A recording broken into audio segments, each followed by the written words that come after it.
हिंदुस्तान में जिस शख्स ने तालीम को नई पहचान और उर्दू नस्र को नई शक्ल दी, उसका नाम सर सैयद अहमद खां है। उर्दू के बेताज बादशाह सर सैयद अहमद खां ने सिर्फ कार्यशैली ही नहीं बल्कि हिंदुस्तानियों के एहसास को भी बदला। उन्होंने साइंसी, वजाहती और मंतकी विचारों को बढ़ावा दिया। सर सैयद अहमद खां की शैली ने शायरों और नस्र लिखने वालों की एक बड़ी तादाद को मुतासिर किया। यही वजह है कि उनकी गिनती हिंदुस्तान के बड़े इस्लाह पसंदों में हुई। आपको बता दें कि सर सैयद अहमद खां का जन्म 17 अक्टूबर 1817 में दिल्ली के सैयद घराने में हुआ था, जिनके पिता सैयद मुत्तकी मोहम्मद शाह अकबर सानी के सलाहकार थे। सर सैयद अहमद खां की पहली नौकरी आगरा की अदालत में बतौर नायब मुंशी लगी थी, जिसके बाद वो अपनी मेहनत से तरक्की पाते रहे, जिन्होंने मैनपुरी और फतेहपुर सीकरी में भी अपनी सेवाएं दी। इसके बाद दिल्ली और बिजनौर में सदर अमीन तैनात हुए, जबकि मुरादाबाद में सदर उस सुदूर की हैसियत से सेवाएं दी।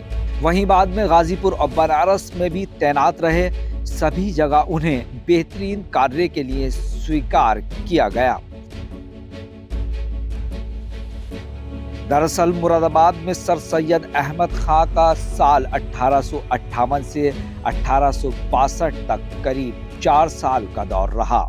इसके ताल्लुक से मुरादाबाद के इतिहासकार डॉक्टर मोहम्मद आसिफ हुसैन ने अमृत विचार से खुसूसी गुफ्तगू की, जिसमें उन्होंने बताया कि सर सैयद अहमद खां ने मुरादाबाद में 5 नवंबर 1859 को पंचायती नाम से अपनी जिंदगी का पहला मदरसा खोला था, जिसमें सभी मजहब के लोगों ने बढ़ चढ़ कर हिस्सा लिया। हालांकि कुछ वक्त बाद इस इदारे को तहसीली स्कूल में मर्ज कर दिया गया, जिसके बाद मुरादाबाद में तालीमी तहरीकी सिलसिले से कई इदारे कायम हुए और ये सिलसिला जारी रहा। इस बीच साल 1905 में हैबिट मुस्लिम इंटर कॉलेज और 1906 में फलाह दारैन कायम किया गया, जिसके बाद ये सिलसिला आज भी जारी है। इतिहासकार डॉक्टर आसिफ ने बताया कि मुरादाबाद में 1861 में फैलने वाली बीमारी से निपटने के लिए सर सैयद अहमद खां ने अहम भूमिका निभाई थी। वही इतिहासकार डॉक्टर आसिफ ने मुरादाबाद के राजा जय किशन दास और सर सैयद अहमद खां के करीबी रिश्तों का भी जिक्र किया। उन्होंने सर सैयद अहमद खां की अहलिया पारसा बेगम की कब्र मुरादाबाद के शौकत बाग में होने की वजह को भी तफसीली तौर पर बयान किया। उन्होंने अलीगढ़ मुस्लिम यूनिवर्सिटी कायम करने से पहले मुरादाबाद में यूनिवर्सिटी स्थापित करने पर भी चर्चा की, जिसमें उन्होंने कहा कि सर सैयद अहमद खां ने मुरादाबाद में यूनिवर्सिटी कायम करने का विचार किया था, ऐसा कहा जाता है, लेकिन इसका कोई सबूत नहीं मिलता है। हालांकि यहाँ की आवाम ने उनका दिल खोलकर सहयोग किया। यहाँ तक कि साल 1920 में अलीगढ़ मुस्लिम यूनिवर्सिटी के आगाज पर मुरादाबाद की जनता ने बढ़ चढ़कर हिस्सा लिया। डॉक्टर आसिफ ने कहा कि उनकी ख्वाहिश है कि अलीगढ़ मुस्लिम यूनिवर्सिटी की तरफ से एक किताब प्रकाशित की जाए, जिसमें सर सैयद अहमद खां के मुरादाबाद से रिश्तों की बारीकी से जानकारी शामिल हो। हिंदुस्तान की तारीख में तमाम ऐसी शख्सियात गुजरी हैं जो इतिहास के पन्नों में दर्ज हैं। हिंदुस्तान में एक ऐसी भी शख्सियत गुजरी है जो पूरी दुनिया में हिंदुस्तान के वजूद को बयान करती है, जिनका नाम सर सैयद अहमद खां है। अलीगढ़ मुस्लिम यूनिवर्सिटी इदारा उन्होंने कायम किया, लेकिन उसके साथ ही उनका नाम मुरादाबाद से भी जोड़ा जाता है। आखिर मुरादाबाद में उनका किस तरह का इतिहास है, मेरे साथ खुसूसी गुफ्तगू करने के लिए डॉक्टर आसिफ साहब हैं, जो इतिहास के जानकार हैं। डॉक्टर आसिफ साहब, इल्म का गहवारा कहा जाता है सर सैयद अहमद खां साहब को। मुरादाबाद से भी उनका कुछ ताल्लुक बताया जाता है कि करीबी ताल्लुक रहा है उनका, तो किस तरह से बयान करना चाहेंगे, क्या बताना चाहेंगे उनके बारे में?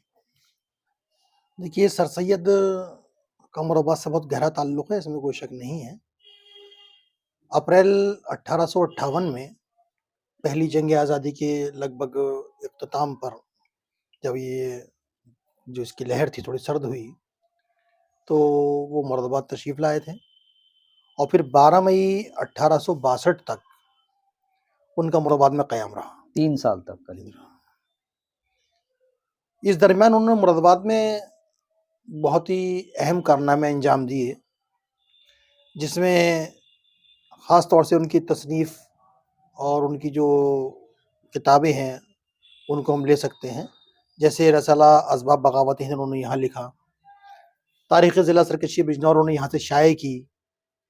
इसके अलावा रिसाला लफ्ज़ नसारा की तहक़ीक़ उन्होंने यहाँ लिखा। तारीख़ फ़िरोज़ शाही एक अहम किताब उनकी है, कारनामा है, उसकी तदवीन उन्होंने यहाँ की, जो जो एशियाटिक सोसाइटी बंगाल से शाये हुई। और इसके अलावा लॉयल मोमेंट्स ऑफ इंडिया के नाम से उन्होंने एक रिसाला जारी किया, जो छमाही था, वो भी उन्होंने मुरादाबाद से जारी किया। ये तो उनके वो कारनामे तसनीफ़ की तालीफ़ी हैसियत के हैं।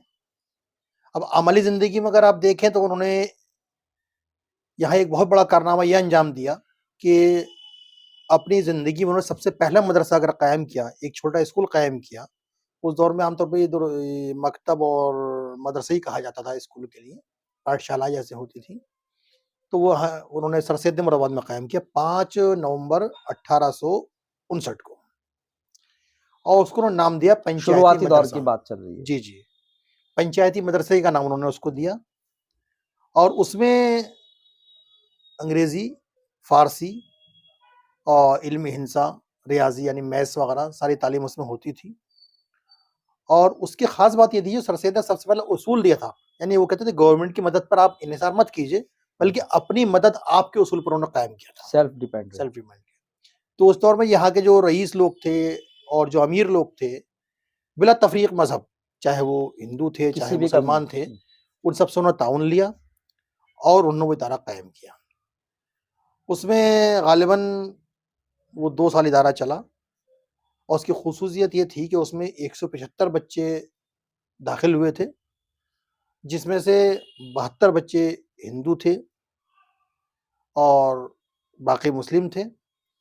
और एक बात यहाँ और काबिल गौर है कि आमतौर पर लोग ये करते हैं, इस तरह के जब चैरिटेबल के या चैरिटी के इदारे कायम करते हैं, तो लोग ये सोचते हैं कि हम दूसरों के लिए कर रहे हैं, अपने बच्चों को अच्छे स्कूलों में पढ़ाते हैं। लेकिन सर सैयद के साथ उस टाइम यहाँ सैयद मोहम्मद अहमद नाम के उनके भतीजे रहते थे। अच्छा। सर सैयद ने उनको भी उसी मदरसे में दाखिल किया, यानी कि अपने घर से उन्होंने उसकी शुरुआत की। ये एक बहुत बड़ा मैसेज है आज के लिए भी। यकीनन। वो उसके इदारे के वो चल ही रहा था कि जो सर सैयद के हामी और माविन थे ज़्यादा, जॉन स्ट्रेची साहब जो यहाँ के कलेक्टर थे, उनका तबादला हो गया। वो सर सैयद के मद्दाह थे। उनके बाद मिस्टर पावर नाम के एक यहाँ डिप्टी कलेक्टर होकर आए। उन्होंने उस इदारे को, जो मिस्टर पावर ने यहाँ पे तालीमी इदारे कायम किए थे, वर्नाक्युलर स्कूल कायम किए थे, उसमें एक तहसीली स्कूल भी उन्होंने कायम किए थे। तो एक तहसीली स्कूल में उसको उन्होंने इदारे को सर सैयद के ज़म कर दिया, यानी उसे मर्ज कर दिया। इस तरह से उसका जो वजूद है वो तहसीली स्कूल में ज़म हो गया। अमृत विचार की खुसूसी गुफ्तगू में हमने पार्ट 1 में आपको दिखाया कि सर सैयद अहमद ख़ान, जिन्हें हिंदुस्तान की तालीम में नई पहचान रखने वाला शख्स बताया जाता है, 1858 से 1862 तक मुरादाबाद में 4 साल का सफ़र ज़िंदगी का किस तरह का रहा, किस तरीके से उन्होंने कारनामे अंजाम दिए। और कहा यह भी जाता है कि साल 1859 में उन्होंने अपनी ज़िंदगी का पहला मदरसा मुरादाबाद में पंचायती नाम से कायम किया, जिसे मर्ज करने के बाद कुछ साल में तहसील स्कूल उसका नाम रख दिया गया हुआ। और उसके बाद 1905 में हैविट में इंटर मुस्लिम कॉलेज कायम किया गया। उसकी तर्ज पर 1906 में फलाह दारैन इंटर कॉलेज। पहले पार्ट में हमने राजा जय किशन दास से सर सैयद अहमद ख़ान के करीबी रिश्तों की भी गुफ्तगू की है। सेकंड पार्ट में आपको उनकी ज़िंदगी की तफसीली गुफ्तगू बयान करेंगे और बताने की कोशिश करेंगे कि उनका किस तरह का मयार था, वो हिंदुस्तान में अलग जो उनकी पहचान है वो किस वजह से है।